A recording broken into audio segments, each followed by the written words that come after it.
Good morning, traders. Welcome back to the channel. What we're going to do today is run you through pretty much all the penny stocks that most of us are looking at and most of us traders are talking about. And then we'll take a peek at some of your larger indexes and then touch on a couple of little news events that might be happening today in the market. So first one we'll start here with is SPI.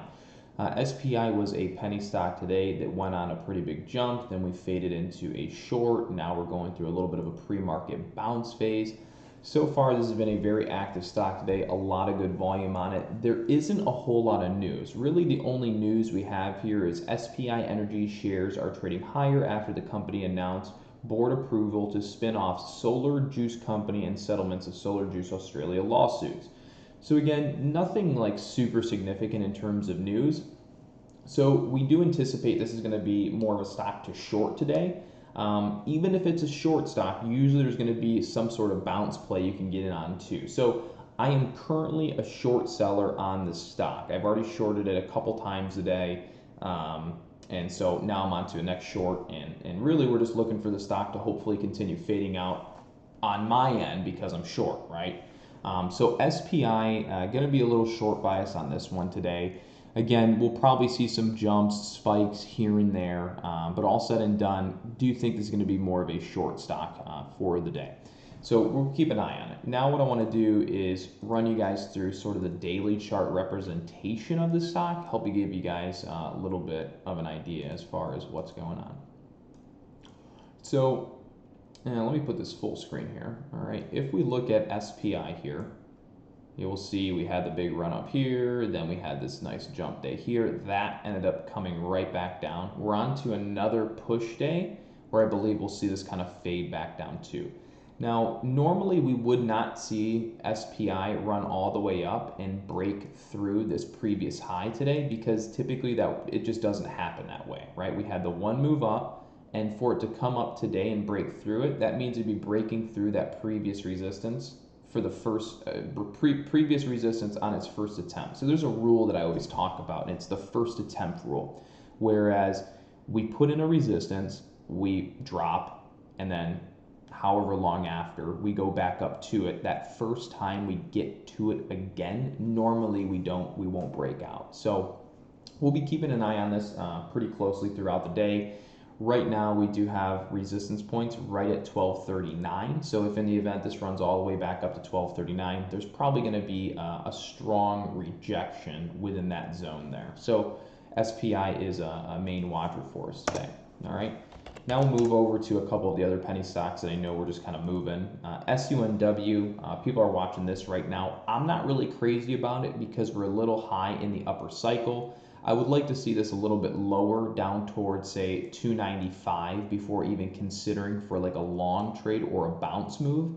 Again, the higher up stocks are pre-market, the less likely they are to keep running. A lot of times it's the stocks that jump up pre-market, fade back down to a low risk level are the ones that will give you the bounce move out of the gates. So SUNW, just anticipate this has a little bit more weakness coming probably to the downside. And for right now, we would just be targeting at least 295 on the downside with SUNW.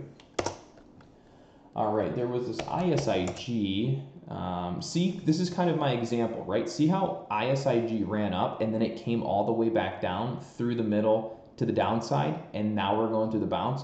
That's what I was talking about. So for right now, I would say ISIG 4-hour chart, the longer term chart, doesn't even really look that good, to be honest. It doesn't really look all that good.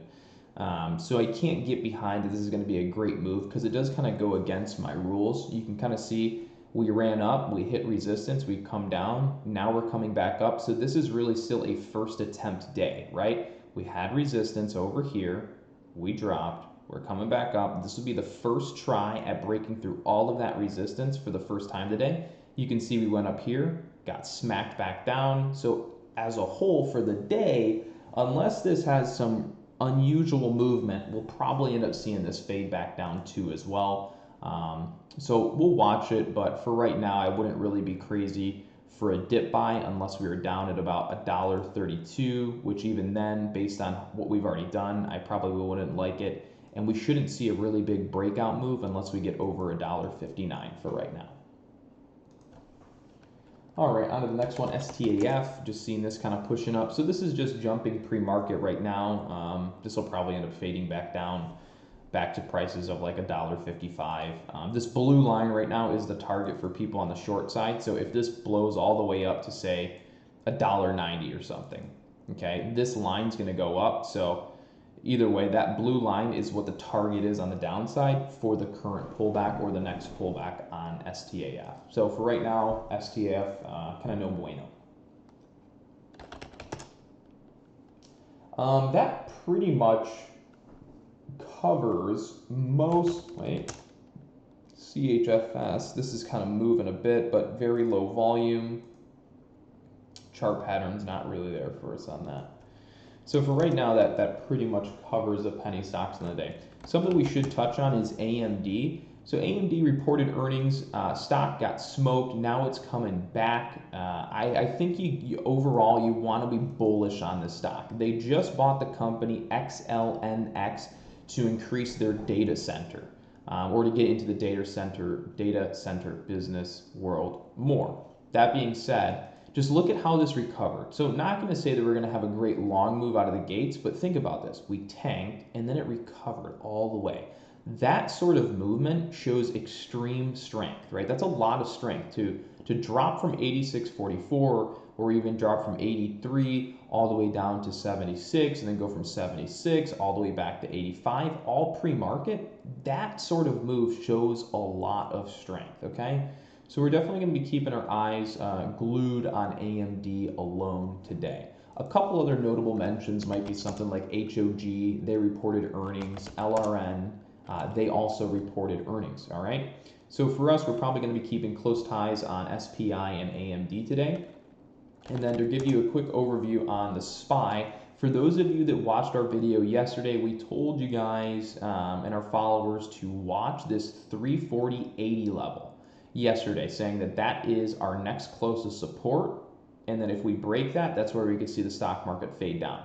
You can see we ran to it, we had our little bounce, we broke, and then we snapped and faded down for the day. And all we've done since then is really bounce back up to that breakdown point. So unless the markets can reclaim back over 340.78, we're not going to really be too long biased this market today, and we're actually going to anticipate that this market could very well continue this downtrending move and fade back down. And if in the event we start to fade down, our first target on the downside before wanting to put risk on even for a bounce might be at about 339, excuse me. So for right now, 339 might be the intraday bounce point that we watch for on, say, SPY. If we look at the daily chart here, and let me delete all these older drawings. When we look at the daily chart, yesterday what we did is we kind of ran down through the 50-day moving average, we bounced back up, and right now pre-market we're essentially just resisting our deviation resistance, which is that dotted line. That dotted line is where we have that price target of 340.80. So it's, for us, it's really over under this trend here. So we want to see if the markets can hold above or if they crack back below. All right. Now, if we go look at, say, the NASDAQ, it does look arguably a little bit weaker from the last time I seen it. Going over and looking at the NASDAQ, we're cracking through, well, actually, you can see we had broke below regression trend there, or the trend, and we've bounced pretty much right back up to it. So for us right now, it's more or less watching both the SPY and the NASDAQ to see if it can in fact reclaim their daily chart trend levels. And if they can't, then we might see this market continue to fade. And as you guys know, probably by now, there has been no stimulus deal, all right? So failed to approve stimulus. It's not going through, at least for the time being. I have no clue when it's going to go through. Again, I'm not a politician, which means I'm not an idiot, okay? I have no idea if they're going to pass stimulus. They probably will at some point. How it happens, when it happens, how much it's going to be. Again, we have no idea right now. We can all make guesstimates of what it's going to be, but these are politicians we're talking about here, guys. They're politicians. I'd be better off, you know, trying to put a blindfold on and throw a dart at a bird flying in the air than I am to guess what they're going to do, okay?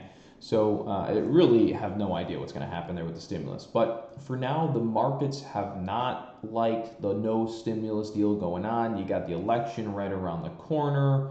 I mean, the coronavirus second wave thing starting to happen in the mainstream media. So there isn't really any good news right now to help drive the market up. So again, very interesting time period we are living in. Hope you guys liked the video. Hope you learned something new. Just a recap here, we're going to be following SPI and AMD most likely today. Hope you guys liked the video. Hope you learned something new. Hit the thumbs up button. Help the YouTube algorithm, and I'll see you guys in the next one. Take care.